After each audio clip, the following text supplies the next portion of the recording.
तो आज की जो टॉप कवर स्टोरीज हैं उनमें से नंबर 1 पर है immigration bureau data about 30,000 at to return from South East Asia Punjab top list. एक टर्म्स चलता है, इसे हम लोग कहते हैं साइबर स्लेवरी। जानते हैं क्या होता है? साइबर क्राइम सुना होगा, साइबर फ्रॉड सुना होगा। ठीक इसी प्रकार से एक साइबर स्लेवरी क्या होता है?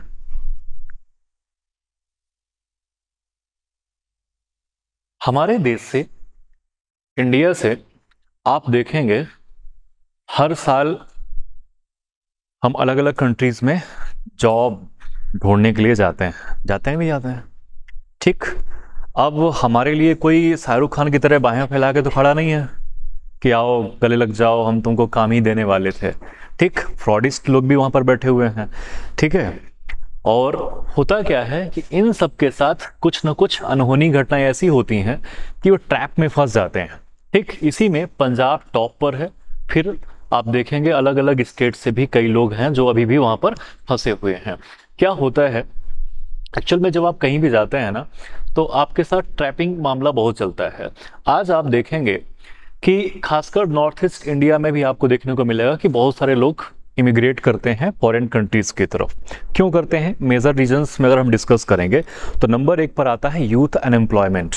क्या आता है? यूथ अनएम्प्लॉयमेंट, कि युवा है, पढ़ लिख चुका है, ठीक है ना, अब वो रोजगार चाहता है, एम्प्लॉयमेंट चाहता है, लेकिन गवर्नमेंट उसको यहाँ पर प्रोवाइड नहीं करवा पा रही है।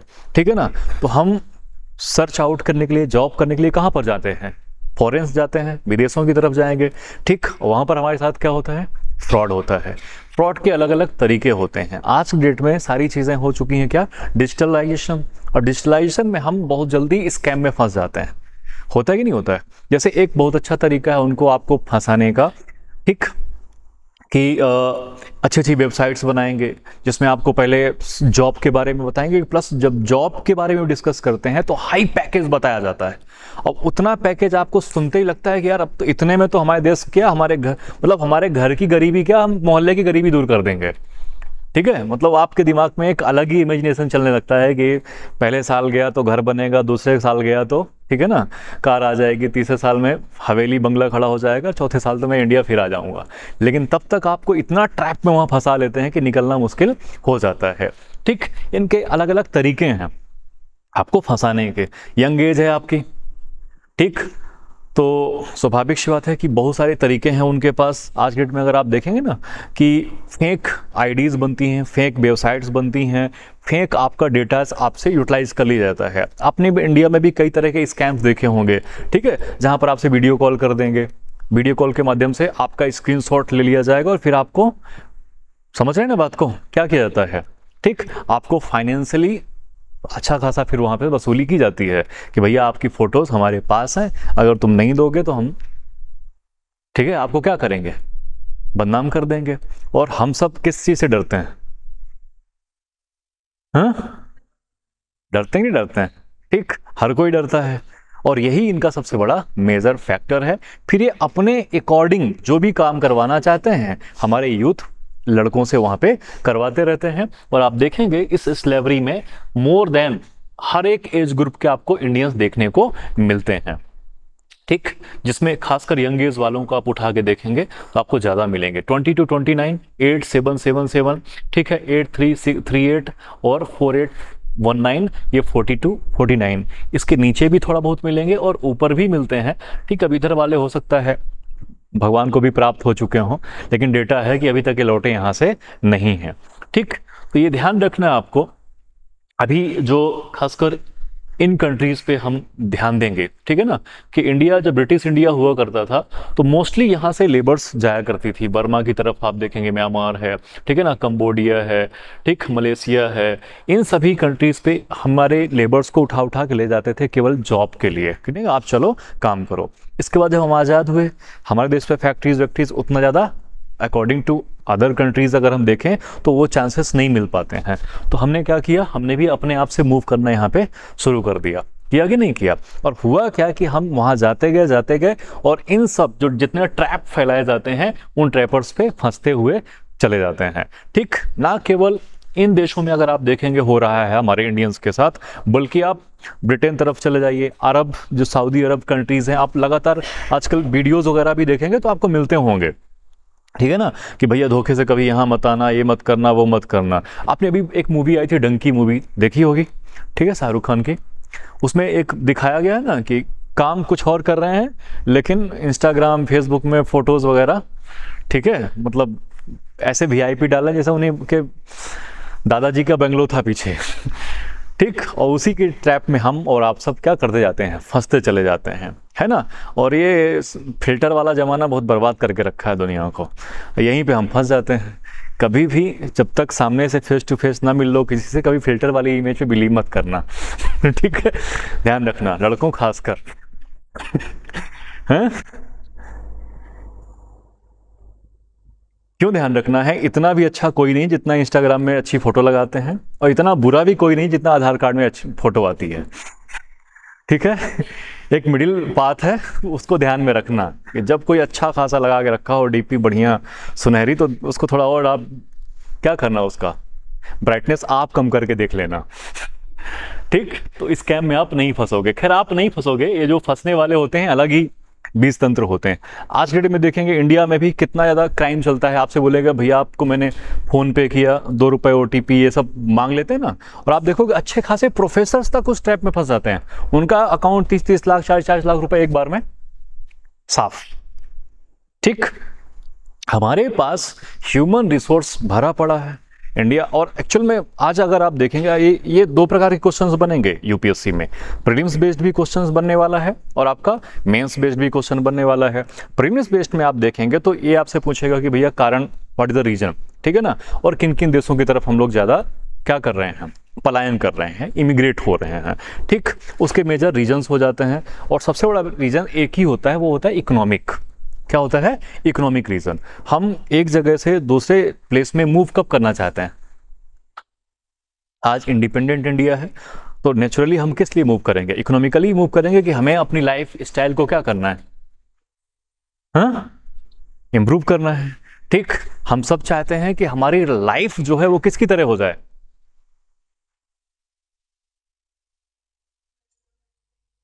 Western life style. और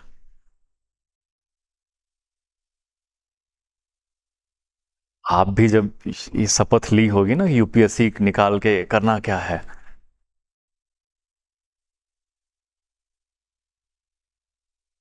घर वालों ने उठा उठा के पटक दिया क्या यहाँ पे, एंड लग्जरी लाइफ के,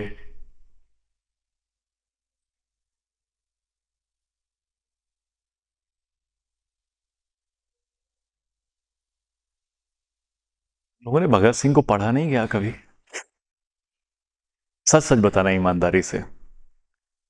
डायरी जेल की पढ़ी आप लोगों ने भगत सिंह के, नहीं पढ़ी, पढ़ना, ठीक है ना, पढ़ना एक बार, आपको पता चलेगा कि हम इस चीज़ की तैयारी एक्चुअल में क्यों कर रहे हैं, ठीक है ना। ये एक्चुअल में इंटरव्यू में आंसर देने वाले नहीं हैं, जो आप बता रहे हैं ना वो बाहर फेंक देगा आपको, ठीक है इतना भी सच नहीं बोलना है। आई बात समझ में, we are going for the service of country, ठीक है ना, हम यहाँ से सब कुछ क्या करना चाहते हैं, समझो, थोड़ा सा नेताओं से सीखो ठीक है। तो ऐसे आपको जवाब सीधा सीधा नहीं देना है, ठीक है, इतने समझदार वहाँ पे लोग नहीं बैठे हैं। तो नंबर 1 ये आपको ध्यान रखना है कि इंडिया से कब से हमने इमिग्रेट करना शुरू किया है, ध्यान रखिएगा। ये तो चीज़ें हो जाती हैं। अब क्या वहाँ के लोग भी, बाहर के लोग भी इंडिया में आते होंगे, पक्का, कौन आता है, ये रोहिंग्यास आने की कोशिश करते हैं, बांग्लादेशी आप देखेंगे इधर पाकिस्तान की तरफ से आने की कोशिश करेंगे, उधर नेपाल का तो खैर हमने बॉर्डर खोल के ही रखा है, मतलब वो जो हमसे भी वीक कंट्रीज़ हैं वहाँ के लोग भारत में आना पसंद करते हैं, ठीक है ना। लेकिन इंडिया में इतना ज़्यादा नहीं है जितना अन्य देशों में होता है।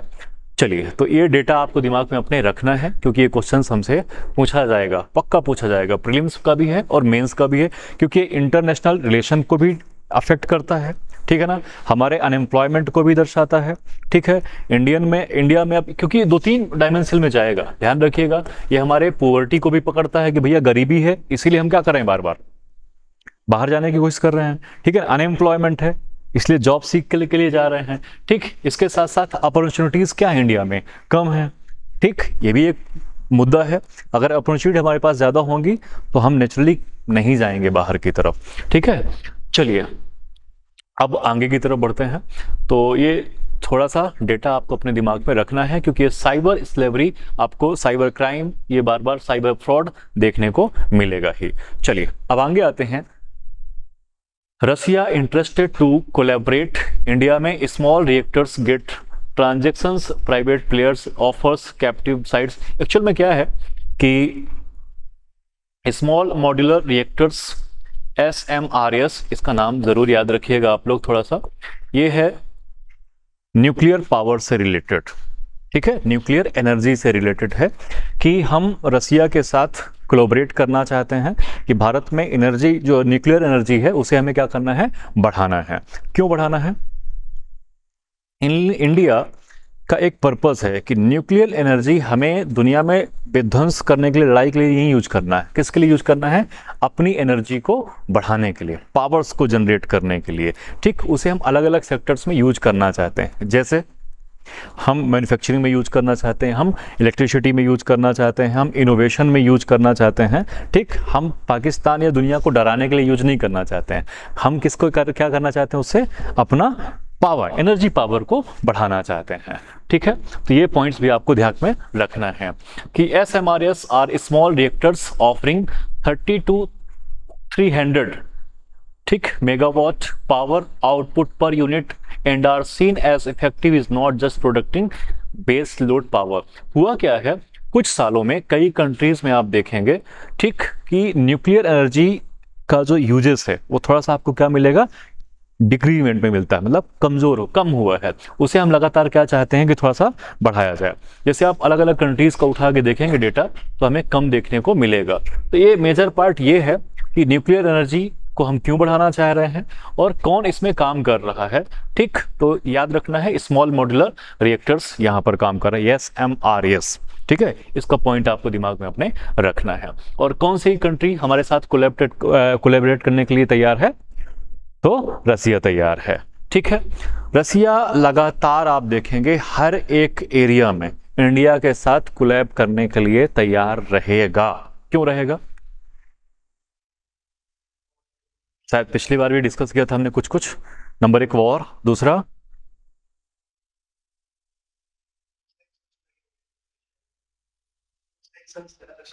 बाकी देशों में आप देखेंगे रिस्ट्रिक्शंस लगे हैं, सैंक्शंस लगे हुए हैं, एंड अनदर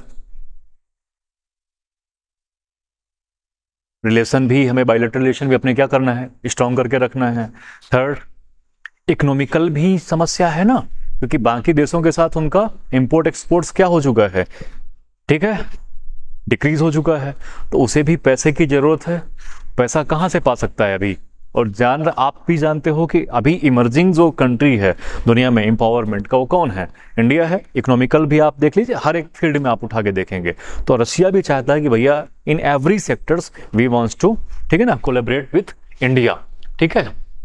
और उगते हुए सूरज को कौन सलाम नहीं करता, और हम भी पीछे नहीं हटना चाहते हैं, क्योंकि हमारा भी इस समय एक्चुअल में क्या है ना कि हम जो फैक्ट रखते हैं ना सामने, भैया हम इस शर्त पे मानेंगे, तो रसिया भी हाँ ठीक है, वो भी तेज नहीं चल रहा है। उसे पता है कि भैया सबसे सस्ता तेल हमने लिया कि नहीं लिया उनसे।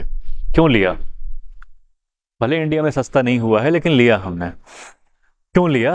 क्योंकि हमें अपनी एनर्जी पावर को बढ़ाना है, जो कि अगर आप उठा के देखेंगे, USA हो गया, UK हो गया, फ्रांस, ऐसी कंट्रीज ने हम पे फोर्सफुली थोड़ा सा प्रेशर बनाया है कि आपको उनके साथ कोलैबोरेट नहीं करना है, लेकिन हमने कहा नहीं, ये हमारे देश का इंटरनल मामला है और हम अपनी एनर्जी को बढ़ा रहे हैं, ठीक है ना, इसमें कोई गलत हम काम नहीं कर रहे हैं, ठीक। चलिए, अब अगला आते हैं। Celebrating the 75th anniversary of the founding of the People Republic of China. चलिए 1949 टू 2024 ये एक होमवर्क है, ठीक है ना, अबाउट चाइना हिस्ट्री। क्योंकि जब तक आप सक्सेस नहीं होंगे, एग्जाम नहीं निकाल पाएंगे, तब तक चाइना आपके जीवन का चाइना बना रहेगा, ठीक है ना। तो सबसे पहला अगली जब वीक या इसी वीक हमारी क्लास होगी तो हम चाइना हिस्ट्री के बारे में आपसे हम भी डिस्कस करेंगे, लेकिन पहला पॉइंट ऑफ व्यू आपको पढ़ के आना है, ठीक है। बहुत सारे सोर्सेस हैं जहां से आप बाकायदे पढ़ सकते हैं कि 1949 के पहले चाइना किसके अंडर में था, ठीक है ना। फिर चाइना में किस प्रकार से रिवॉल्यूशन स्टार्ट हुआ है, फिर चाइना का को बनने में क्या, जैसे इंडिया को बनने में प्रोसेस रही है ना, उसी प्रकार से चाइना का भी बनने में एक प्रोसेस रहा है, ठीक। तो ये पॉइंट्स आपको दिमाग में आपको रखना है, ठीक है। तो ये भी कौन सा एनिवर्सरी बनाया है चाइना ने, 75th मनाया है, ठीक। अब इंपॉर्टेंट क्यों हो जाता है, ये ध्यान रखना है हमें कि हम चाइना के कौन है, नेवर है, नंबर 1। सेकंड,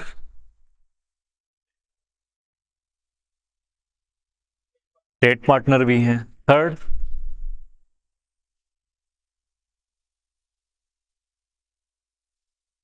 कॉम्पिटिटर भी हैं, ठीक। फिर आप भी तुक्का मारो ना,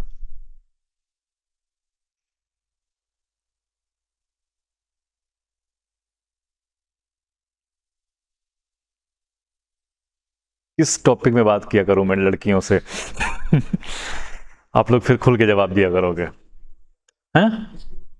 बाउंड्री डिस्प्यूट भी हैं हमारी, ठीक है। देखो जब ऐसी चीजें आए ना तो आप दिमाग मत लगाओ उधर की तरफ, आप ये लगाओ कि मेरा जो पड़ोसी है ना, घर का, गांव का, ठीक है, उसके साथ हमारे क्या क्या डिस्प्यूट चल रहे हैं, उसी को आप इंटरनेशनल रिलेशन में डाल दो, ठीक। आपको पता चल जाएगा कि कौन कौन से कंपटीशन हो सकते हैं, ठीक है। तो नंबर 1 क्या है, हमारी बाउंड्री मिलती है। तो बाउंड्री वाली लड़ाई होती रहती है ना कि भैया हमारा खेत यहां से नहीं यहां से है, ठीक। वही लड़ाई हमारी और चाइना की है। अरुणाचल प्रदेश में अगर आप देखेंगे तो ये लगातार चलता ही रहता है, चाइना बोलेगा हम यहाँ से, हम बोलते हैं वहां से। आपने देखा होगा हमारी उनके सेना के बीच में लठ भी चल जाते हैं बीच बीच में, हाँ, बंदूकें तो बात की बात है, लठ भी चलते हैं, ठीक। तो ये भी आपको दिमाग में रखना है कि ये साथ में ट्रेड पार्टनर भी हैं प्लस कॉम्पिटिटर भी हैं। हम यूएन में एक फिक्स्ड सीट अपनी चाह रहे हैं कि नहीं चाह रहे हैं, उसमें सबसे ज़्यादा टांग कौन अड़ा रहा है, चाइना कर रहा है, ठीक। तो हमें पता भी है कि हमारा एनिमी भी है प्लस हमारा एक स्ट्रेटजिक पार्टनर भी है बिजनेस का, सारी चीज़ें साथ में चलती हैं, इसीलिए चाइना को आप कभी भी अवॉइड नहीं कर सकते हैं। तो इसकी आज़ादी हो, ठीक है ना, रिपब्लिकन मना रहा, कुछ भी सेलिब्रेट कर रहा हो, हमें उस पर फोकस करके रखना पड़ेगा, ठीक है, क्योंकि ये हमारे मेजर क्वेश्चंस का पार्ट भी बनने वाला है। तो चलिए कुछ इंपॉर्टेंट पॉइंट्स हैं जो हमें और आपको लेके कहा गया है। देखिए 75 ईयर्स हो चुके हैं चाइना को रिपब्लिक हुए। अब इसमें कुछ अलग अलग पार्ट्स हैं जहां पर ये सेकंड लार्जेस्ट इकोनॉमी बनी है। क्यों बनी है आप देखेंगे तो आप सोलर एनर्जी की बात कर लीजिए, ठीक है ना, आप एग्रीकल्चर सेक्टर्स में बात कर लीजिए, आप इनोवेशंस की बात कर लीजिए, आप टेक्नोलॉजी में आप देखेंगे तो चाइना हर तरफ अपने आप को क्या रखा है, एग्रेशन मोड में रखा है। किस मोड में रखा है, एग्रेशन मोड में। ध्यान रखिएगा किसी भी देश में, ठीक है ना, किसी भी कंट्री में या इन पर्सन आप अपने आप को भी रखेंगे, रिवॉल्यूशन कब आता है, क्रांति कब आती है, कैसे चेंज करेंगे,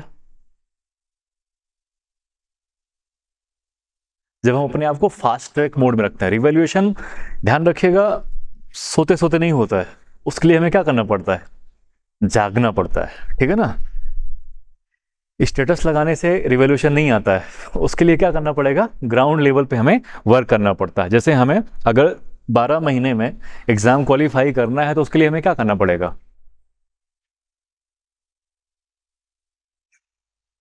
बताइए।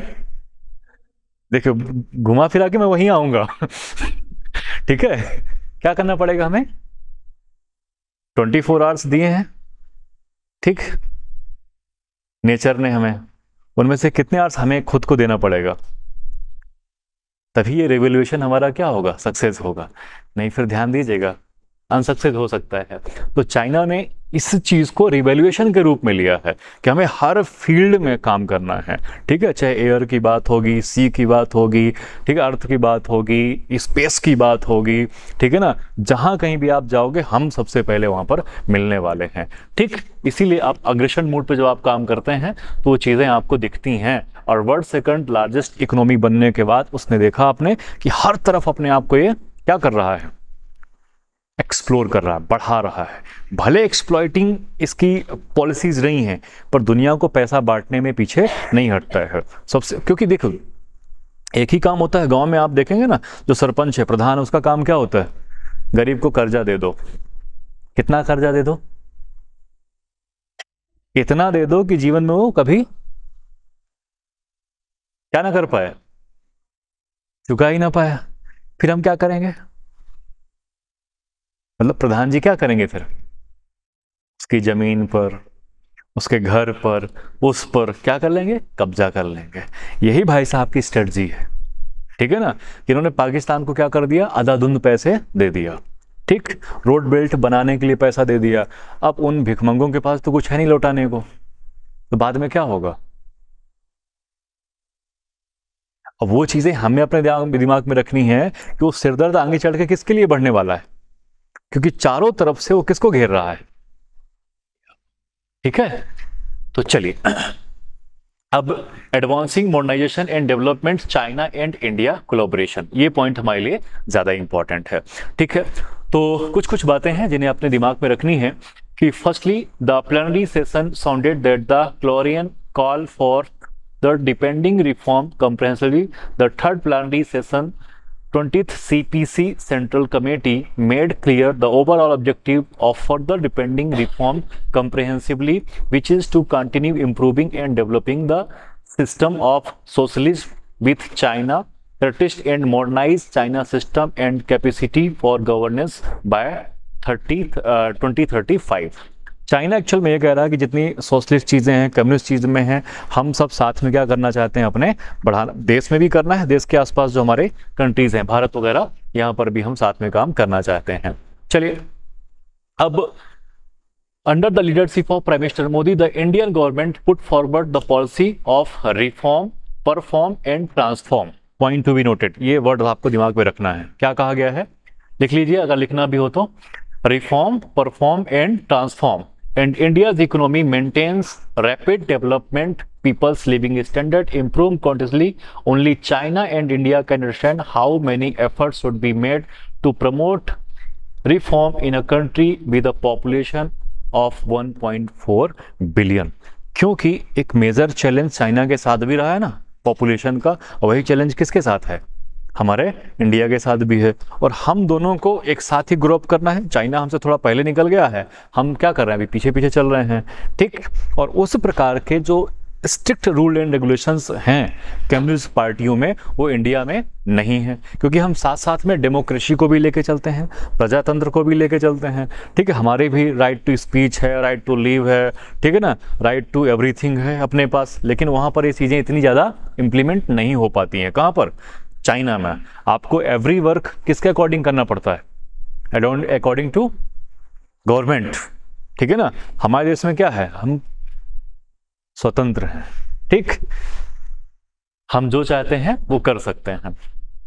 तो चलिए, India and China are important neighbours, major development countries, emerging economy and both are at critical stage of national development and rejuvenation. China has put forward the goal to build China into a great modern socialist country in all respects through the middle of this century. India also has the vision of Viksit Bharat 2047।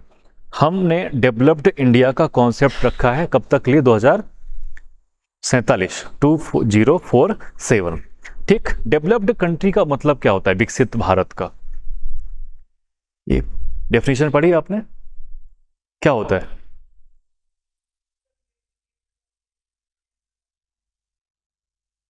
And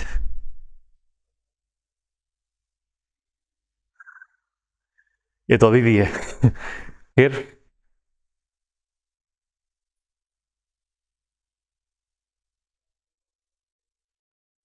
hmm.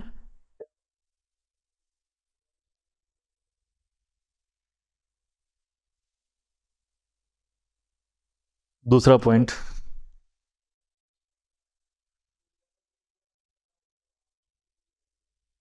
Develop India के बारे में पूछ रहा हूं मैं कि वो क्या है, जो विकसित भारत 2047 हम बोल रहे हैं वो क्या है एक्चुअल में।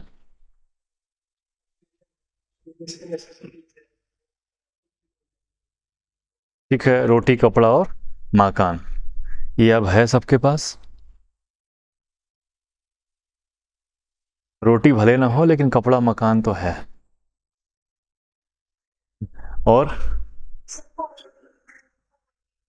पॉवर्टी रिमूव करना है, अनएम्प्लॉयमेंट को हटाना है, और जीडीपी को ग्रो करना है। ठीक है, और ग्रीन एनर्जी की तरफ जाना है, और ठीक है, और ओके, और ऐसे ही आते हैं पॉइंट्स।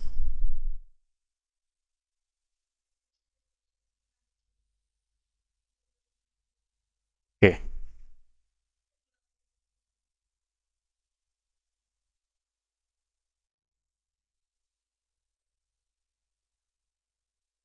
हैप्पीनेस इंडेक्स बढ़ाना चाहिए, वो यही कहना चाह रही है।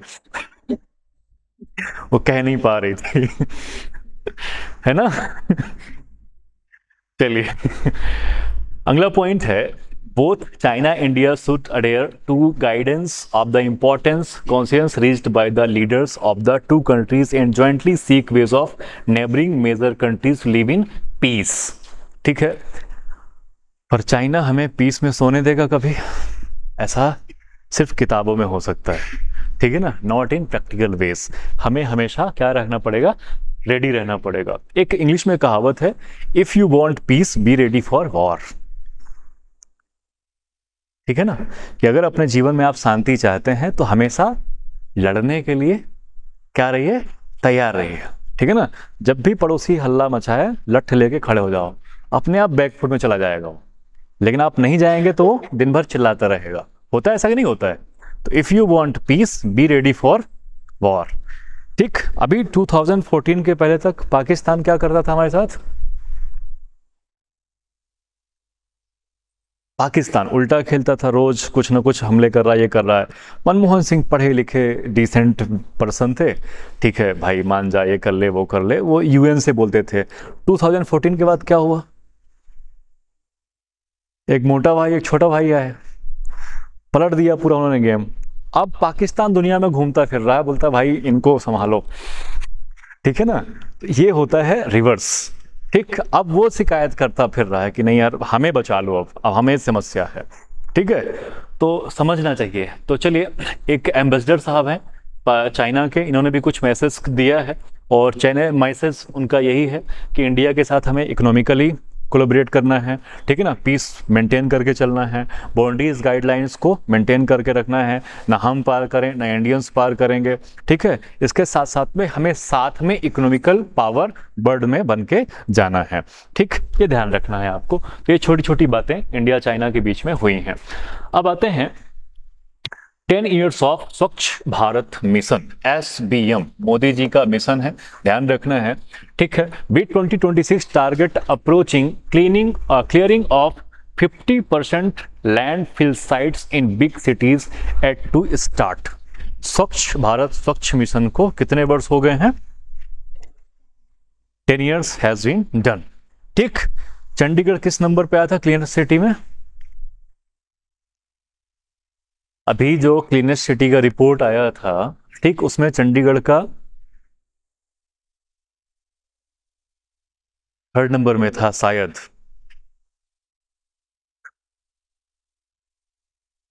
टॉप पे कौन था? इंदौर। सेकंड पे? चलो अपनी सिटी का तो याद रखो, चंडीगढ़ भी थी शायद टॉप में। किस नंबर पे थी?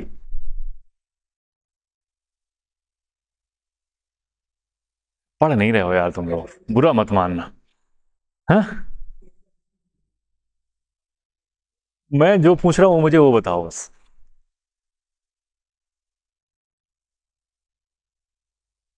देवियों। चलिए गूगल कर लो, बता दो अभी। चलिए अब आते हैं। एक्चुअल में इंडिया में अब स्वच्छ भारत मिशन के तहत यह कहा गया है कि जो इंडिया के लैंडफिल्स साइट्स हैं उन्हें अब क्लीन करना है। लैंडफिल साइट समझते हैं क्या होती हैं? इंपॉर्टेंट है, लिख लेना इसको आप लोग। लैंडफिल साइट्स वह होती हैं जहां पर हम शहर का पूरा गार्बेज क्या कर देते हैं, डंप कर देते हैं, फेंक आते हैं वहां पे। ठीक है। इंदौर बार बार क्यों इंडिया में टॉप करा लगातार प्रीवियस 7 ईयर्स से? क्योंकि वहां पे गॉर्बेज मैनेजमेंट इतना अच्छे से किया जा रहा है कि आपको चीजें वहां पर दिखेंगी नहीं। जैसे चंडीगढ़ भले क्लीनेस्ट सिटी टॉप में आया हो, लेकिन आप देखेंगे ना यहाँ पर आपको पॉलिथीन्स हर सड़क के किनारे मिल जाती हैं, अच्छी खासी मार्जिन में मिल जाती हैं। ठीक, इंदौर में आपको ये नहीं देखने को मिलेगा। ठीक है, फाइन लगता है अगर आप वहाँ पे पॉलीथीन का यूज भी कर रहे हैं। पान खा के थूक रहे हैं, सीधे 500 रुपये आपके जेब से निकाल लिए जाते हैं। ठीक है, तो मेंटेन किया जा रहा है। अभी मैंने यहाँ पे देखा है कि आप सब्जी भी लेने जाते हैं, कुछ भी लेने जाते हैं, पॉलीथीन तो मतलब भर भर के दी जाती हैं। मतलब जितने आइटम्स आप लेंगे ना, उतने आइटम्स में पॉलीथीन भर भर के देता है, और लोग शौक से लेते भी हैं कि ठीक है भाई दे दे। ठीक, जो कि ऐसा नहीं होना चाहिए, क्योंकि यही एक्चुअल में क्या करता है, गार्बेज सिस्टम को हमारे सिटी में बढ़ाता है। ठीक है ना, इसके साथ साथ पॉल्यूशन को भी इंक्रीज करता है। तो 20 बिगेस्ट लैंडफिल्स हैं इंडिया में। ठीक है, कौन कौन सी हैं ध्यान देते हैं। तो नंबर 1 पर आप देखेंगे, तो चलिए पहले ये लिस्ट उठा के देख लीजिए। ठीक है, तो सबसे पहला है देवनौर डंप साइट। ये आपके मुंबई में आपको देखने को मिल जाएगा। 296 एकड़ में फैला हुआ है। कितने एकड़ में है? 296 एकड़, मतलब एक गांव पूरा। कैसा है? एक गांव पूरा। मतलब ज्यादातर आपको गार्बेज मुंबई महाराष्ट्र में देखने को ज्यादा मिलेगा, लेकिन इसके साथ साथ आपको दिल्ली के एरिया में जाएंगे तो गाजीपुर में 70 एकड़। ठीक है ना, ये इधर आपका दिल्ली वाले एशिया कौन सा है, बालसभा, और ये कौन सा है मुझे समझ में नहीं आ रहा है क्या लिखा है इधर, ओखला। ठीक है ना, ओखला डंप साइड में। इसी प्रकार से यूपी में जाएंगे आप लोग तो यूपी में आपको खासकर प्रयागराज, बांसवार इधर मिलेगा। ठीक है, इस प्रकार से 20 बिगेस्ट लैंडफिल्स हैं इंडिया में, जो हमारे देश में पॉल्यूशन को लगातार क्या कर रही हैं, इंक्रीज कर रही हैं। ठीक है, तो चलिए अब गवर्नमेंट, अब आप देखेंगे कितनी साइट्स हैं। सबसे पहले ये मेजर पॉइंट आपको दिमाग पे रखना है, क्योंकि क्वेश्चन पूछ सकता है। ठीक है, और हमारा ये टारगेट है कि 2026 तक कितने % कम करना है, 50% कम कर देना है। ठीक है, तो टोटल लैंडफिल्स कितना है, 2429। ठीक है, जिसमें से इनको हटाया जा रहा है 474 में। टोटल वेस्टेज है लाख में, अगर लाख टन में देखेंगे 2211, और टोटल वेस्ट रेमिटेंस है 912 लाख टन है। खैर बहुत समय लगेगा इनमें, नेताओं ने भले इसको बोल दिया है। तो चलिए 3 years into the 5 years स्वच्छ Bharat mission, urban 2.0 big cities are yet to clear any land in half of their legacy landfill sites, which only 38% of total dumped waste being remediation so far government data shows। तो ये point आपको दिमाग में रखना है, क्योंकि questions पक्का पूछेगा यहाँ से। ठीक है ना, तो Delhi, Ghazipur and Bhalswa sites which are the 3rd and 4th largest landfills in understanding. लेकिन इसके पहले ऊपर आएंगे तो आप देखेंगे सबसे ऊपर कौन सा आ जाता है हमारा, ठीक है, ये वाला देवनौर डिस्प्यूट, जो कि आपकी मुंबई में है, सबसे बड़ी साइट से। तो ये 20 साइट्स में आपको टॉप 3 तो कम से कम दिमाग में अपने रखना ही रखना है कि कौन कौन सी हो सकती हैं। ठीक है, अभी मोदी जी ने अपनी मन की बात में ये चीजें रखी थी, दिमाग में रखिएगा। ठीक है, अभी मन की बात कल परसों ही हुई है, सर कल ही हुई है ना। ठीक, और मन की बात को भी कितने साल होने वाले हैं? देखिए बहुत सिंपल सा हिसाब लगा लो, 2014 में मोदी जी प्राइम मिनिस्टर बने थे। कौन सा ईयर चल रहा है, 2024। कितने साल हो चुके हैं, 10 ईयर। तो मोस्ट ऑफ दी जितनी योजनाएं हैं वो कितने साल की हो चुकी हैं, 10 साल की हो चुके हैं। ठीक, 10 साल में आप देखते हैं 2 5th ईयर प्लान्स खत्म हो जाते हैं, है कि नहीं। एक छोटा बच्चा बड़ा हो जाता है ना, और एक यंग आदमी ओल्ड की तरफ चला जाता है। तो बहुत कुछ हो सकता है 10 सालों में, ध्यान रखना है। ठीक है, अगले 10 साल बाद हम आपसे मिलेंगे तो आप सब बाल बच्चे वाले होंगे, होंगे कि नहीं होंगे? ठीक है, आपका ये इंटेंशन नहीं है, सामने वाले से पूछो। ठीक है भाई, हो जाएगा हमारा। चलो आप लोग नहीं होगे, मैं तो हो जाऊंगा।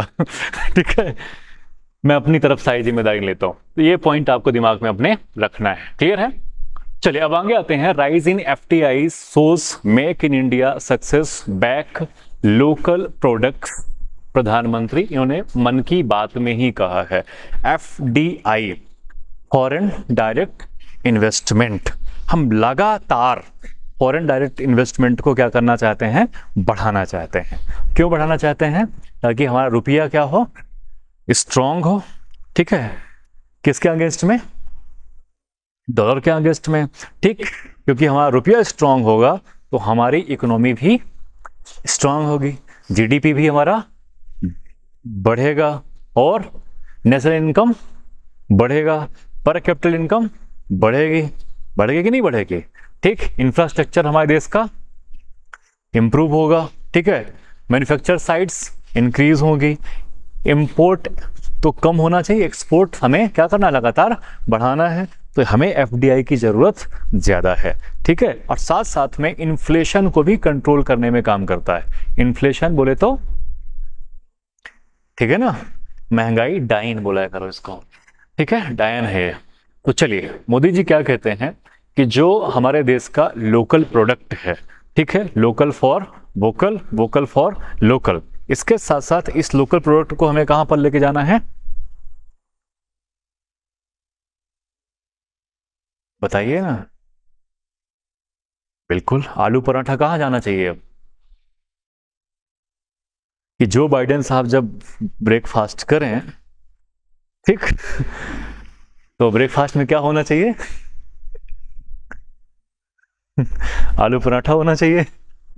ठीक, मैं चाहूंगा साथ में पोहे भी रखा हो। ठीक है ना, थोड़ा सा डोसे भी कभी कभी बीच में से आ जाए।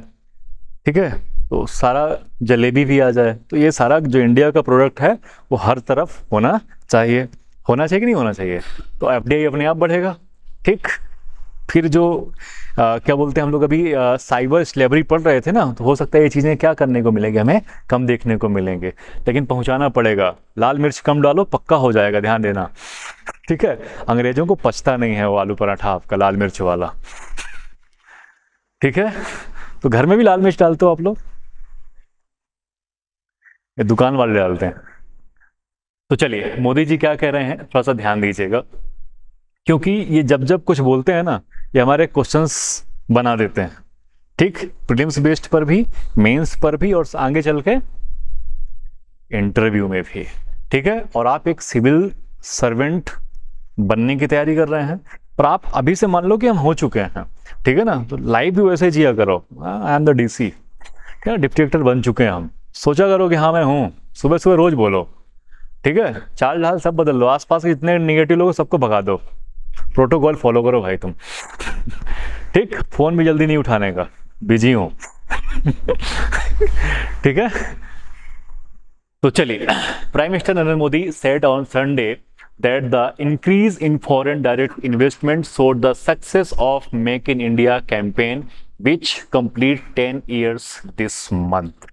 ठीक है, आप दो तीन चीजें आपको दिमाग में रखनी है। स्वच्छ भारत मिशन भी हो गया, मन की बात भी हो गया, और मेक इन इंडिया भी, ये भी कितने साल हो गए? 10 years हैज बीन कंप्लीटेड। ठीक, अब ये किसको बढ़ा रहा है? फॉरेन डायरेक्ट इन्वेस्टमेंट को। ठीक है, चलिए, इतनी खांसी क्यों आ रही भाई? मोदी जी की बात हजम नहीं हो रही क्या?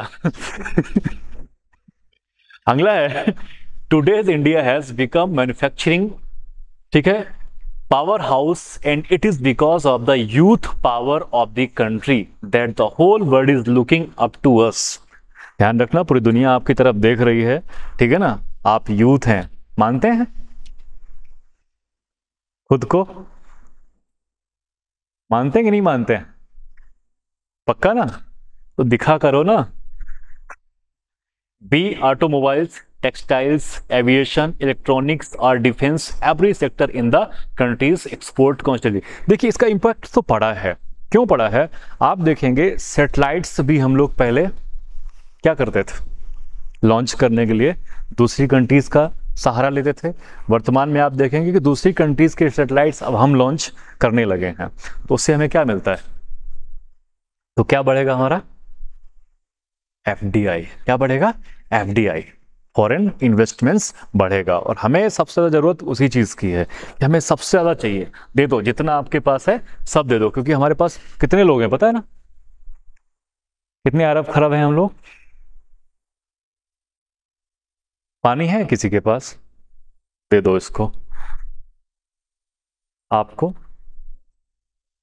ठीक है, चलिए। The Mann Ki Baat programme will mark 10 year since its launch October 3, 2014। ये भी दिमाग में रखना है आपको, ठीक है ना, कि 2 अक्टूबर को क्या होता है? एक और जयंती होती है, second prime minister of India Lal Bahadur Shastri. ठीक है ना, ये भी दिमाग में रखना है आपको। ठीक है, तो चलिए अब आगे आते हैं।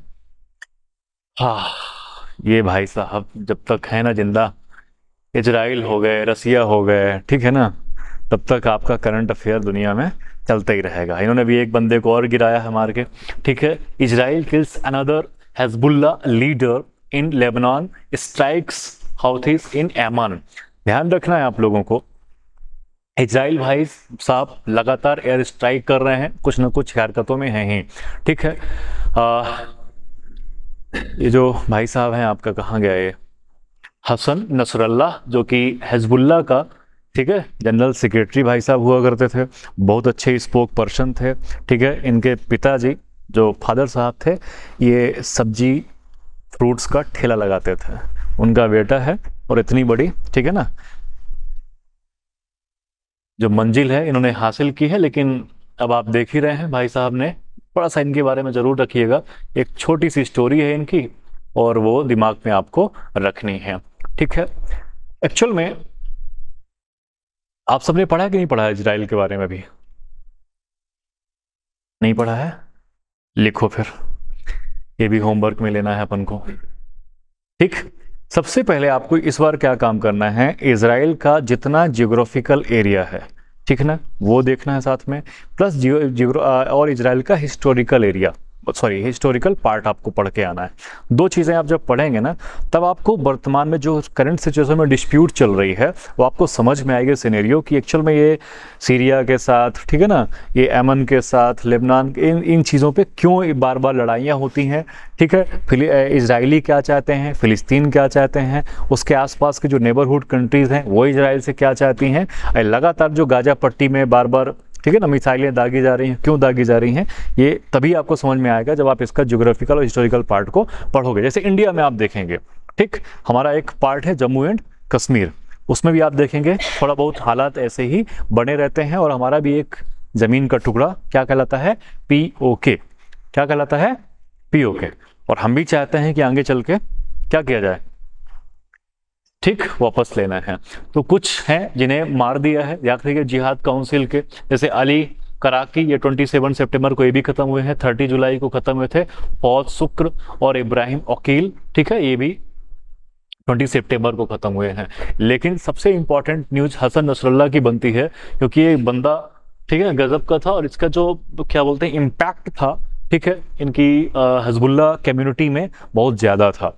ठीक है, मतलब लड़के तैयार करने में, ठीक है ना, मतलब जो भी बंदे वहाँ पे तैयार करते हैं, लड़ाकू जिसको बोला जाता है, उन्हें तैयार करना, हमला करवाना, या अपने आपस में बुलाना, लोगों को कन्वर्ट करवा के चीज़ों को फिर से शामिल करवाना, इसमें भाई साहब बहुत माहिर थे। ठीक है, तो ये इम्पॉर्टेंट हो जाते हैं। हसन अल्लाह होम Israel killed in the air strike last week had Hezbollah, the Iran-backed armed group, the political party has controlled much southern Lebanon। ठीक है, more than 32 years। या अगर थोड़ा सा पढ़ लेना इसके बारे में, ज़्यादा मत पढ़ना, ठीक है, कि पैदा कहाँ हुआ था और करता क्या था। ठीक है, तो एक थोड़ा सा करिश्माई लीडर तो था ही, जो चीज़ों को अपने पास रखता था। चलिए अब आगे बढ़ें। DPIIT expects PLI investments to hit 2 lakh crore within next 2 years। Piyush Goyal भाई साहब कहते हैं may ease public procurement rules to innovative product manufacturers. India में हम मैन्युफैक्चरर्स हब अपने देश को बनाना चाह रहे हैं, ठीक है। इसमें एक शब्द आता है, आप देखेंगे लगातार, DPIIT, इसका फुल फॉर्म दिमाग में या कागज में भी लिख लीजिए आप लोग, department for promotion of industry and internal trade. लिख लीजिए इसका full form, DPIIT, department for promotional of industry and international trade. अब इसका मेजर फोकस क्या है, ध्यान रखना है।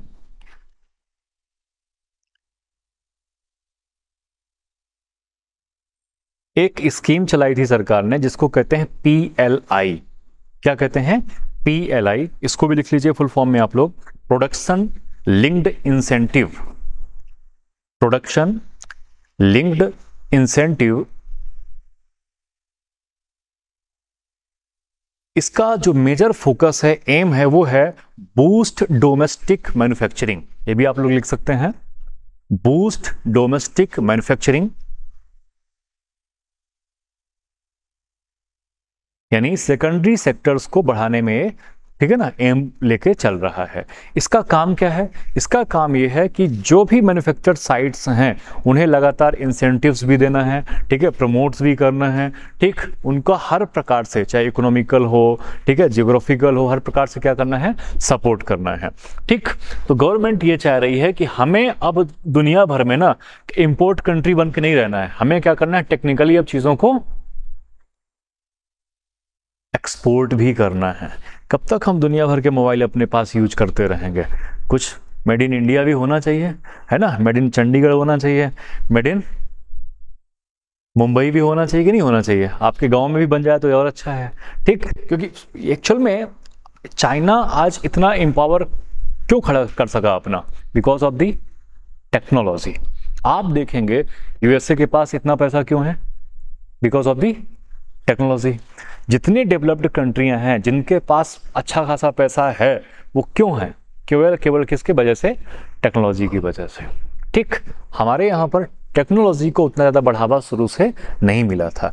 जो एक्चुअल में हम थोड़ा आज़ाद भी लेट हुए, उसके बाद हमें डर भी था कि हम फॉरेन के साथ ट्रेड को बढ़ाएं कि ना बढ़ाएं, ठीक है ना। LPG लाने में हमने देरी कर दी थी, लगभग 20 साल हमसे चाइना ने पहले यूज कर लिया था। हमने कब किया? 1991 1992 में, ठीक। उसका इम्पैक्ट आज 2024 में देखने को मिल रहा है। ये पॉइंट्स आपको दिमाग में रखना है, ठीक। आज अगर हम 1992 में LPG रिफॉर्म नहीं लाते तो आज 2024 में हमें जो इंडिया में देखने को मिला ना मॉडर्नाइजेशन, ठीक है ना, हर एक एरिया में आज आप देखेंगे ना केवल इकोनॉमिकल रिवॉल्यूशन आया है उससे, बल्कि आपको सोशल रिवॉल्यूशन भी देखने को मिल रहा है, ठीक है, फाइनेंशियल रिवॉल्यूशन है ही। साथ में आप देखेंगे कि जो कास्टिज्म है हमारे इंडिया में कितना ज़्यादा हैवी, लेकिन आज डिक्रीज हुआ कि नहीं हुआ है? Because of the LPG reform. क्योंकि जब आप पैसे से ट्रांजेक्शन करते हैं ना, कभी किसी का कास्ट नहीं पूछते हैं, रिलीजन नहीं पूछते हैं, पूछते हैं कभी? मतलब गंदी से गंदी नोट होगी, आप उठा लेते हो, पूछते हो कि किसके जेब से आई है? हाँ, नहीं पूछते हो। तो ये इकोनॉमी में इतनी बड़ी पावर है भाई साहब, ये जो पैसा है ना वो बोलता है, ठीक। ऐसे ही बॉलीवुड ने गाना नहीं बनाया है, तो ध्यान रखना है। तो यहाँ पर भी हम यही चाह रहे हैं कि looking at ways to main manufacturers of new and innovative product eligible for supply through laboratory testing other methods. मतलब उनको आप टेस्ट करो, लेबोरेट करो और दुनिया भर में भैया क्या करो, फैलाओ। क्योंकि हम जब अभी तक जो प्रोडक्ट, ऐसा नहीं कि इंडिया में बनते नहीं थे, बनते हैं, लेकिन उनकी कॉस्ट क्या हो जाती है? ज्यादा हो जाती है, ठीक। तो हम क्या करते हैं, जैसे अब 2 पेन लेना है हमें, ठीक है ना, एक इंडियंस प्रोडक्ट है और एक चाइना का प्रोडक्ट है। तो इंडिया का प्रोडक्ट लेने जाएंगे तो कितने की पड़ रही है? 5 रुपए की, ठीक। वहीं चाइना वाला माल कितने में है? हो सकता है 1 रुपए में मिल जाए, ठीक। तो कस्टमर सबसे पहले क्या करता है? सबसे पहले प्राइस ही देखते हैं ना, कि यार जब हमारा 1 रुपए में काम हो रहा है तो हम ज़्यादा एक्सपेंस क्यों करें, ठीक है, भले उसे 1 रुपए को हमको 5 बार खर्च करना पड़ जाए, 5 टाइम्स लेना पड़े, और हो सकता है कि ये 5 टाइम के इक्वल काम कर जाए, लेकिन फर्स्ट प्रायोरिटी में हमारे क्या रहेगा, यही रहेगा ना।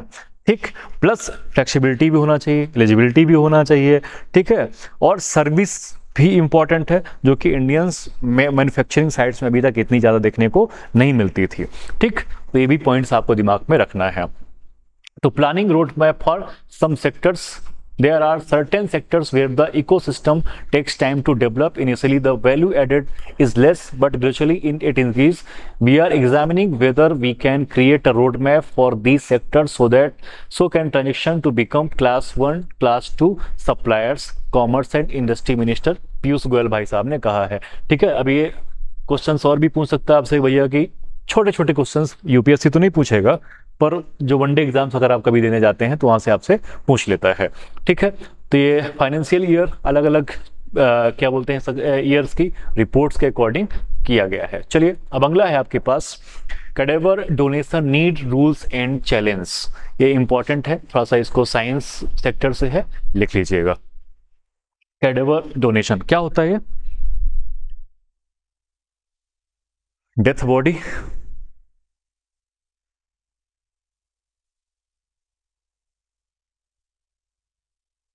आज इंडिया में मेडिकल की जो सर्विसेज हैं, ठीक, अकॉर्डिंग टू अनदर कंट्रीज क्या है, कम है।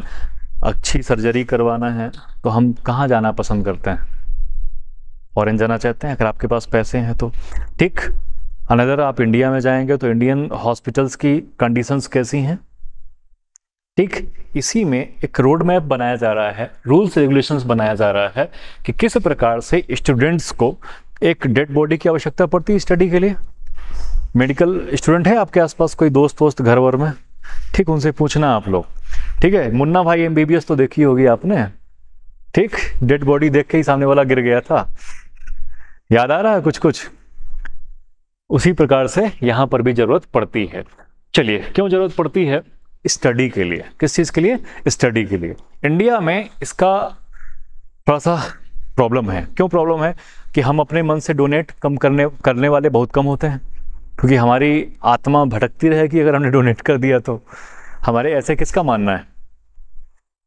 पूर्वजों का मानना था, वो आज भी ये, ठीक है ना, कस्टम पूरा चला आ रहा है कि नहीं यार हमारी बॉडी को जला देना या दफना देना, जो भी सिस्टम हो। ठीक, लेकिन CPI leader Sitaram Yechuri, who died on September 12, donated his body to All Indian Institute of Medical Science, AIIMS को इन्होंने डोनेट किया था। ठीक है, इनका नाम याद रखिएगा, कौन है? सीताराम येचुरी। ठीक, CPI के लीडर थे। एक्चुअल में cadaver donation sees a person donate their entire body rather than individuals organs to science after death. Generally, cadaver are used to train doctors by helping them better understanding. पर India में donating body का जो structure है वो क्या है? कम से कम है, और रूल्स एंड रेगुलेशंस बहुत खतरनाक है। ठीक, तो जल्दी कोई कर भी नहीं पाता है। तो सेकेंडरी फिर हमारे पास मेडिकल कॉलेज एम्स के भी हैं और अदर कॉलेज भी हैं, तो लैकनेस ऑफ दी बॉडीज हो जाती है। फिर क्या करते हैं स्टडी के लिए? भाई हंस क्यों रहे हो तुम? बॉडी पे क्या करते हैं उसके लिए बताइए?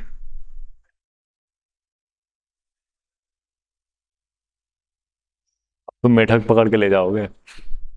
और क्वेश्चन ये है, मेडिकल साइंस के स्टूडेंट्स को, ठीक है ना, डेड बॉडी हम फिर कैसे प्रोवाइड कराते हैं अनदर कॉलेज में जहां पर डेड बॉडी अवेलेबल नहीं हो पाती, डोनेट नहीं हो पाती है? तो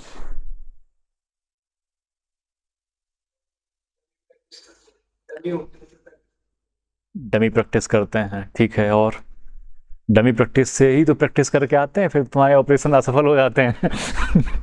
ठीक है, कैंची वैंची वहीं छोड़ के चले आते हैं। और होता है, जैसे हमारे देश में देखेंगे ना आप लोग, अनवांटेड डेथ भी बहुत सारी होती हैं जिनकी कोई पहचान ही नहीं है, आइडेंटिफिकेशन नहीं हो पाती कि व्यक्ति कहाँ से आया है, कहाँ का है, कहाँ जाएगा। ठीक, तो ऐसे लोगों की बॉडीज को भी यूज वहाँ पर किया जाता है, पर उसकी भी एक क्या है,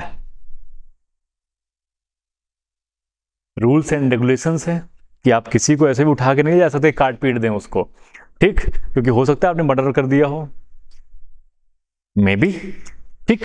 तो ये कहा जा रहा है कि जब आप किसी बॉडी को यूज करना चाहते हैं तो भैया इसका रूल्स एंड रेगुलेशन क्या करो, थोड़ा सा चेंज करो, क्योंकि चैलेंजेस बहुत ज़्यादा हैं।